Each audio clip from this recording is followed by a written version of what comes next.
Okay friends, now having understood with the basics of vapor power cycles, now let us move ahead with a discussion on a typical vapor power cycle called as ideal Rankine cycle, on which all the thermal power plants work. So our attention is now towards the study of steam power plant. So before I discuss about this particular Rankine cycle, okay, let me tell you some information about the steam power plant. Okay, so in general, a steam power plant, it basically consists of 4 different components, as you can see in this block diagram. Okay, so namely, first component we call it as a boiler, and the second one is called as a turbine, the third one is called as a condenser, and fourth one is called as a pump. Specifically, we call it as a feed pump. Okay, so they all are connected intermittently with each other using pipelines so that it forms a closed loop, forming a unit. So this together we call it as a power plant. So as you already know, using this particular unit, we give the heat as an input and we are going to obtain the net work as the output. That is why it is called as power plant. And in order to achieve this, we need to use a working medium, which has to flow through all of these components. Thereby it perform a cycle and it should give us the net work output. Okay, so that is why we say this power plant works on the vapor power cycle. And typically in this power plant, we are going to make use of a Rankine cycle principle. Okay, wherein it is an ideal cycle, or you can say a theoretical cycle, where the process that occurs in all 4 components are considered to be the theoretical process. You can say ideal process. So before we understand in detail about Rankine cycle and the corresponding process involved in it, let us look on to the working of this steam power plant. Okay, so before I do that, let me give some numbers on the various process that takes place in this power plant. So I'll name it like 1, 2, 3, 4, like this. Okay, now as we already know, in a boiler we are going to make use of the water. Okay, so water is being collected in the boiler drum, and in the boiler we are going to have a furnace, maybe within the boiler drum or maybe surrounding the boiler drum, such that to the furnace we are going to supply the fuel and we are going to burn the fuel. Thereby we get the heat. So that heat, let us say it is Q1. So Q1 is the amount of heat that is being supplied onto the boiler drum where we'll have the water. So with this thermal energy, okay, as an input to the system, the water inside the boiler drum will convert into steam. It may be converted into a dry steam, it may be converted into a wet steam, or it can be converted into a superheated steam. But in most of the power plants, we generally consider the superheated steam. So with the expense of this heat, water is converted into the superheated steam. So I have named here 4 to 1. So 4 to 1 is a boiling process where water is converted into superheated steam. So this action takes place in this boiler. So process 4 to 1 is called as heating process, where during the heating we will make sure that the pressure of the water is held constant. Hence this process is in turn called as constant pressure heat addition process. I repeat, it is a constant pressure heat addition process. So I'll write it like this. So 4 to 1 is a constant pressure heat addition. Okay, 4 to 1 is a constant pressure heat addition process. Okay, so the outcome of this particular component is a superheated steam. Now imagine the steam is produced, okay, which is a superheated steam, having a pressure P1 and temperature T1. Now that superheated steam, after coming from the boiler, now it is made to fed into the next component of a power plant called as a turbine. So as you already know, turbine is a device or an unit which gives out the positive work output. So it is a work producing device. Okay, so it's a work producing device, so which is having a blades inside it, and they are mounted on a hub, and that hub in turn is connected with the shaft. So as the superheated steam having high thermal energy is fed onto the blades of a turbine inside this, so the thermal energy of the steam is being utilized inside this, and that is in turn used for generating the shaft work. You can say the thermal energy is utilized or converted into the mechanical work. So thereby we will see that the energy of the steam gets reduced once it comes out of the turbine. Whereas on the other way, because of this expense of the thermal energy, we are going to obtain the mechanical work output, which we will see in the form of rotation of the shaft. So shaft starts rotating as the steam passes through the blades of a turbine. Okay, so this shaft will be in turn in couple with a generator which will make use of this rotary energy, and it will finally gives out the electrical energy, which is a three-phase current. Okay, so that is a different issue that is concerned with electrical engineers. But as of now, we will restrict ourselves to the mechanical work production. Okay, so this is all what that is going to take place in a turbine. So to conclude, process 1 to 2 is an expansion process where a superheated steam gets expanded in the turbine. Thereby the work is produced. Okay, so let us say the amount of work produced in a turbine as WT. Okay, and because of this, the superheated steam will get converted into either a wet steam or a dry steam, or it may be converted sometime back into the superheated state, but with a lesser energy as compared to the superheated steam at 1, that was before entering into the turbine. Okay. Okay, now after producing the work in the turbine, the steam that comes out of the turbine will be now fed into the next component in a power plant called as a condenser. So this is a condenser, which is basically a heat exchanger. So we know that in a condenser, as the name says, the condensation of the steam occurs. So I told you that the steam after expansional turbine may be of 3 different kinds. It can be a wet steam, it can be a dry steam, or it can be a superheated steam. So depending on the type of steam, as it passes into the condenser coil, it will get condensed into a saturated liquid. So as you already know, condensation is a phenomenon where the vapor form of the fluid is converted into liquid form. So the phase change occurs from vapor state to the liquid state. So in order to do this, the heat has to be taken out or given by the vapor. So the vapor that is entering here into the condenser is a steam.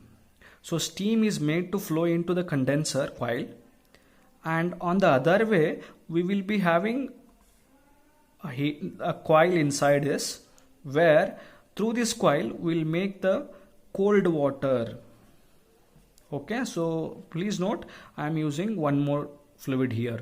So externally we are going to supply this cold water, say from a nearby sea or from a river, that is supplied into this condenser tube, such that this water will be having a lower temperature in comparison with the steam that comes from the turbine. So inside this condenser there is going to be a heat exchange between the steam and the cold water. So because of their temperature difference, so the steam starts losing the heat to the cold water which is flowing in the coil.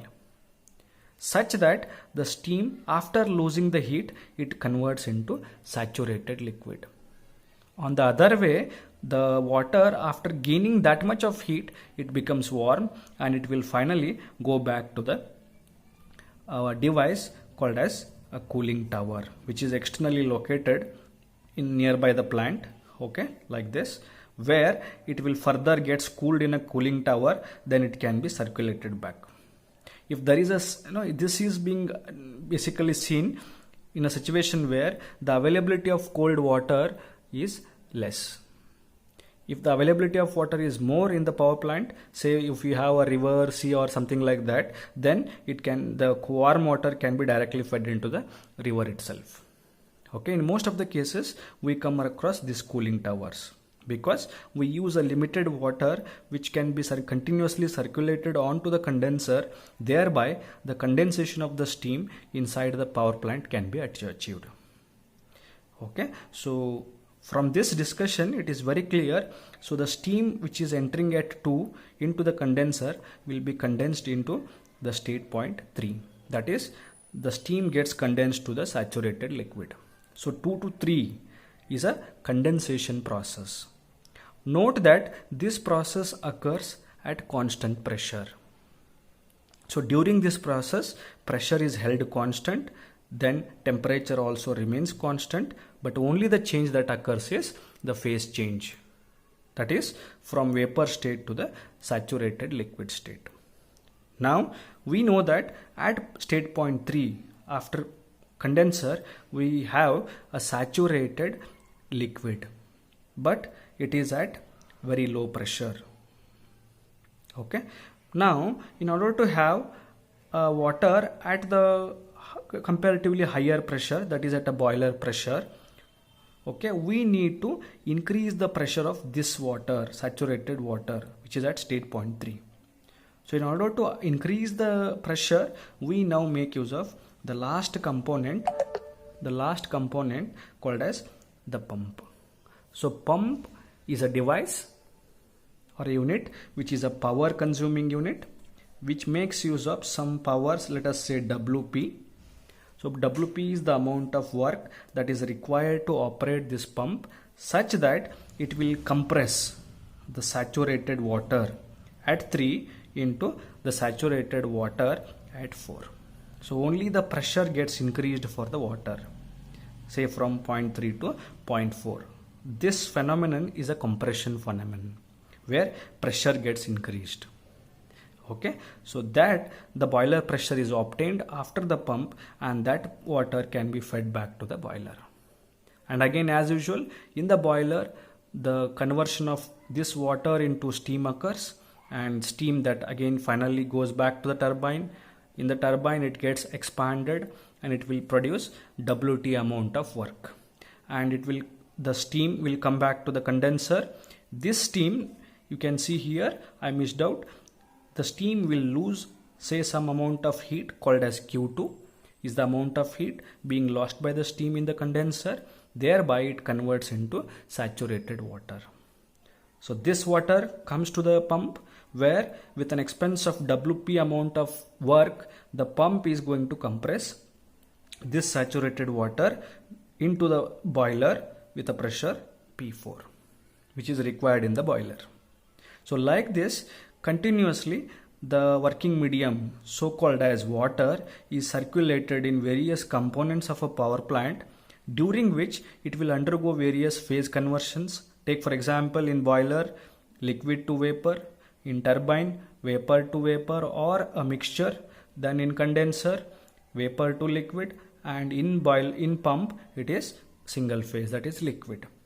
So like this, it will undergo various phase conversions such that ultimately it is going to give us the work output. So our input was the thermal energy called as Q1, and the output what we are getting is WT. Okay, that's why it is called as a power plant. And since there is a heat input and work output, so the cycle which is getting us this one is called as a vapor power cycle. Note that whatever the amount of work that gets produced in the turbine, okay, so part of it is being utilized to run the pump in the power plant. So because of this, whatever the net work we get from this power plant, we write it as W net, which is now given by WT minus WP. So we know that WT is a turbine work and WP is a pump work. So whatever the turbine work is obtained, part of it is being utilized to operate the pump. So the net work that we get is the actual work that is being used for generating the electricity. Okay. Now, having understood with this working of a power plant, if you want to know what is the efficiency of this power plant, okay, we can write like this. Efficiency, as you already know, it is by definition, it is given by output to that of input. So in this power plant, we got to know that the output what we get is what is our W net. So I'll write it as output as W net and the input as, what is actual input here? Q1 is the actual input which was given to the power plants. So W net divided by Q1 is what is the thermal efficiency of the plant. Okay. Okay. Now, having known with the working of the steam power plant, now the cycle on which it works can be represented on various plots. So here the cycle what we are discussing is called as Rankine cycle. So the Rankine cycle on PV and TS diagram can be plotted like this. So you can very easily understand, as we have already known, there are 4 different processes that occur in a steam power plant. Okay, so which we have discussed earlier. So in PV plot, you can concentrate on this diagram.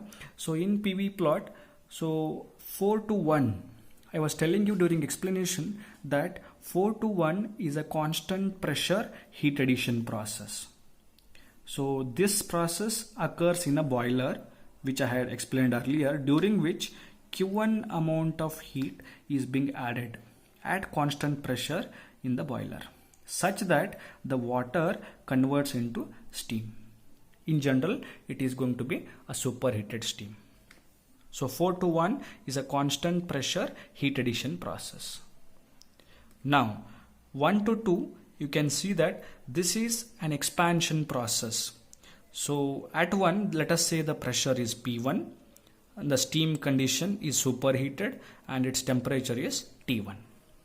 Okay, the superheated steam at pressure P1 and at a high temperature T1, now it is expanded in a turbine such that its pressure get decreased because the energy is being lost by the steam, and that will be in turn gets appeared in the form of mechanical work output, which we see in the rotation of the blade, a rotation of the shaft.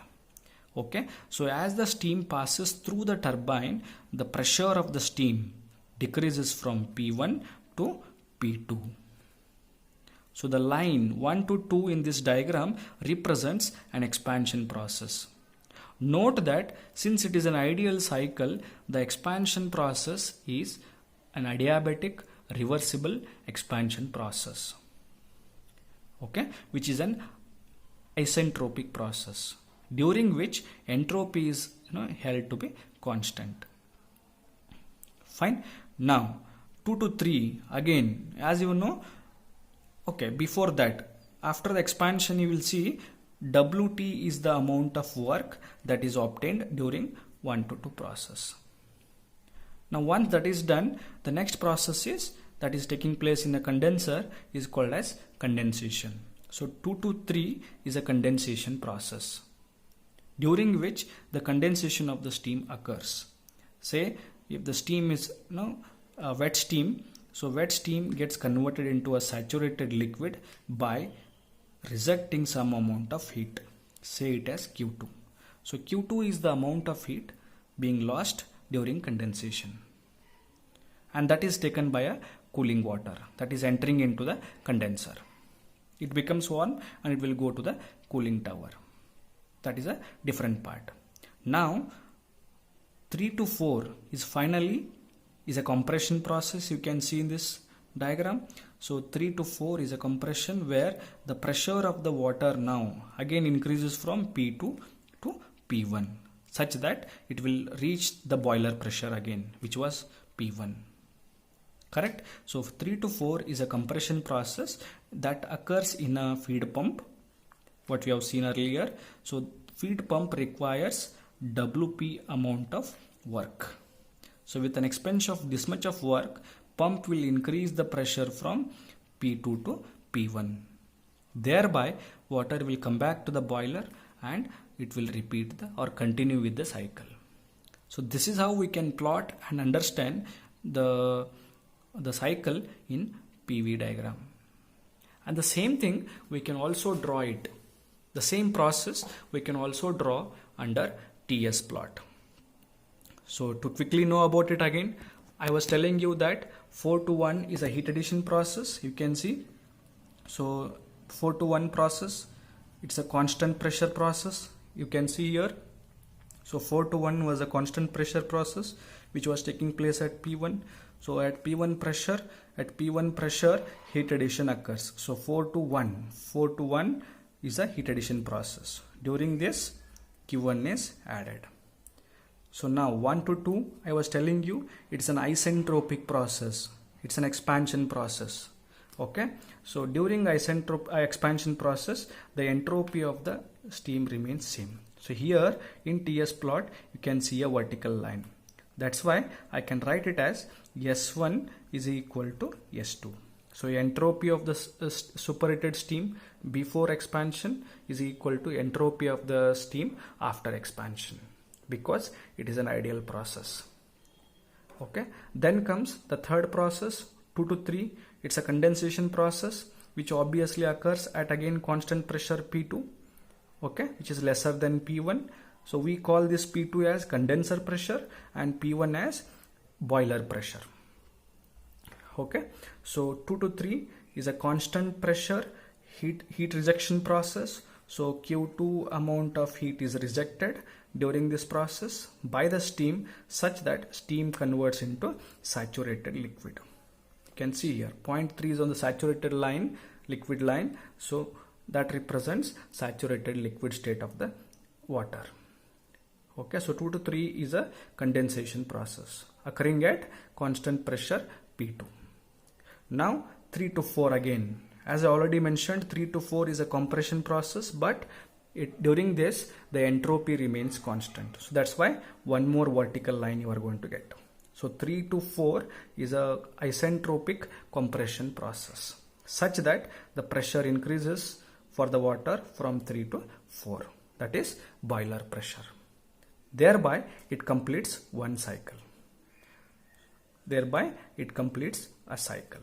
So this particular ideal cycle on which the power plant is working out is called as a Rankine cycle. So this particular cycle was perceived by a scientist called as Rankine, where he could consider all the process to be their ideal process such that we can obtain the net work by this power plant. So these are the two important diagrams we always discuss when we study the working of a given steam power plant. Now I was telling you the thermal efficiency of the power plant, which was given by efficiency is equal to W net divided by Q1. So I told that W net is nothing but WT minus WP, where WT is a turbine work which is obtained in the turbine and WP is the pump work that is required by the pump. So the WT minus WP represents the net work that is actually being utilized in a power plant so as to generate the electricity, and the input is obviously Q1. Now since it's a Rankine cycle, we know from our basics that from the first law of thermodynamics, for a cycle we can write the summation of W is equal to summation of Q. For a cycle, this holds good. So since it is a Rankine cycle now, this can be very well applied. So summation of W is nothing but WT minus WP. So that should be equal to summation of Q. So here there are two heat interactions in the cycle. One is Q1, which is the input, and Q2 is a heat rejection, which is the output. So the net heat transfer during this cycle is given by Q1 minus Q2. So summation of W should be equal to summation of heat Q. So Q1 minus Q2 divided by Q1.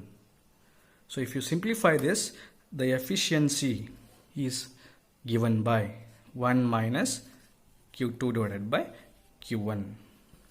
So this is a most basic relation that we use when we discuss about the thermal efficiency of a given power plant. I hope that the working principle of this steam power plant and the ideal Rankine cycle, along with that the PV and TS diagrams, are clear. In my next session, I'll be continuing with the further discussion on the power plants, where we will learn about the Carnot cycle again, on which the power plant is assumed to be working. And then later on we shall discuss the comparison between the Rankine cycle and Carnot cycle power plants. Thank you.